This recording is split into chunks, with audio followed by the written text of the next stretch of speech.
Chroniquer chaque semaine, trouver un sujet à proposer aux auditeurs qui ne soit ni ennuyeux ni rébarbatif, et c'est une moindre obligation, le service minimum auquel personne ne se soumet ici, en aucun jour, nous cherchons plutôt la meilleure cible que l'actualité, factuelle ou non, offrirait. Et donc, dénicher le sujet idéal, peut-on penser, ne doit pas être une affaire simple. Ce devrait même être la quadrature du cercle pour le chroniqueur besogneux d'hameçonner un sujet vendable. Et vous nous imaginez peut-être, chers auditeurs, farfouillant ici et là pour le dénicher. Eh bien non, je ne sais pas les autres, mais votre serviteur est confronté à la problématique opposée. Sur quoi chroniquer ? Tant les sujets, plus brûlants les uns que les autres, s'enchaînent, se superposent, s'entrechoquent, et c'est la faute à qui ? À Sunugal, comme dirait l'autre. Ceux qui, en quelques domaines d'activité, travaillent, à quelque occupation associative ou corporatiste s'adonnent et qui prétendent savoir tous les jours où donner de la tête dans ce pays, devraient me passer leurs recettes. Ce pays, Sunugal, cette embarcation donc, tangue dangereusement tous les jours entre d'innombrables courants contraires, antagonistes souvent, tous dangereux et pas qu'un peu. Rien que de mardi dernier à aujourd'hui, j'ai entendu parler de grève, menaces de grève, préavis, ultimatums et autres qui impliquaient syndicats de la santé, de l'enseignement, des collectivités locales et j'en oublie sûrement.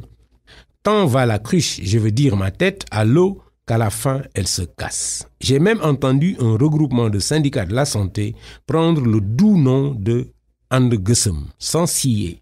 Guessum quoi, sinon l'embarcation qui nous contient tous ? Et ce n'est pas fini. Parce que la politique prend le relais, ou plutôt bouscule le front social.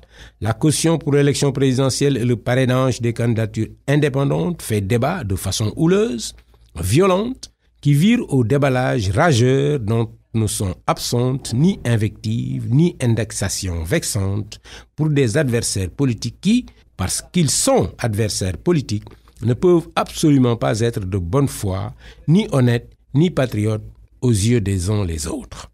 Si on croit les uns, tout nous oblige à croire les autres. Ces gens ne se connaissent-ils pas très bien entre eux ? Déduction terrifiante, personne parmi ceux qui nous gouvernent, comme parmi ceux qui y aspirent, n'a aucune de ces qualités, alors que ces messieurs devraient les réunir toutes. Sunugal, Guy donc, notre pirogue, est mal barrée, avec des barreurs pareils forcément.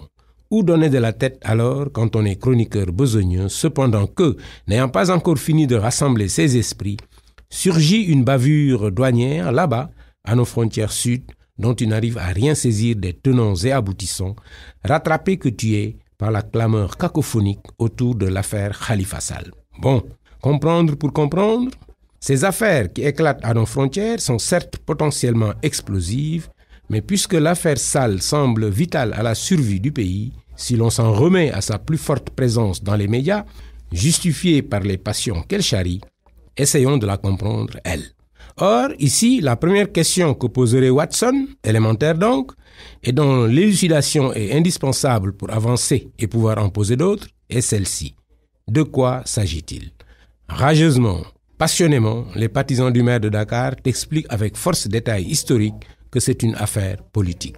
D'un autre côté, doctement, avec force détails comptables et administratifs, les autres t'expliquent que c'est une affaire judiciaire, de droit commun, précisent les plus fins. Alors que c'est beaucoup plus simple que ça, parce que c'est les deux à la fois et en même temps, Coco. Cette affaire est politique parce que Khalifa Sall est un homme politique, et un tel homme politique que même s'il avait brûlé un feu rouge, cela deviendrait une affaire politique. Or, le dénouement des confrontations politiques est exclusivement dépendant du rapport de force entre les protagonistes. Personne n'y peut rien. Et c'est une affaire judiciaire aussi parce qu'il y a eu plainte, jugée recevable par le tribunal et mise en jugement. Elle ne connaîtra de dénouement, elle, que celui que lui donnera le juge. Personne n'y peut plus rien non plus. Alors, a-t-on fait le tour des questions essentielles qui nous ont interpellés cette semaine ? Tu parles. Et la marche de l'opposition, et Idrissa Seck qui entre dans la danse et réclame sérieusement un débat sur les questions économiques face à Macky Sall.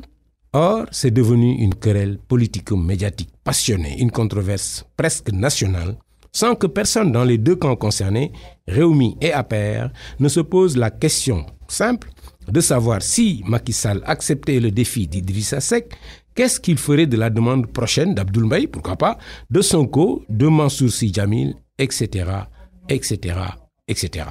Je vous assure, l'ONU devrait subventionner notre pays pour être le laboratoire d'expérimentation d'une démocratie absolument psychédélique.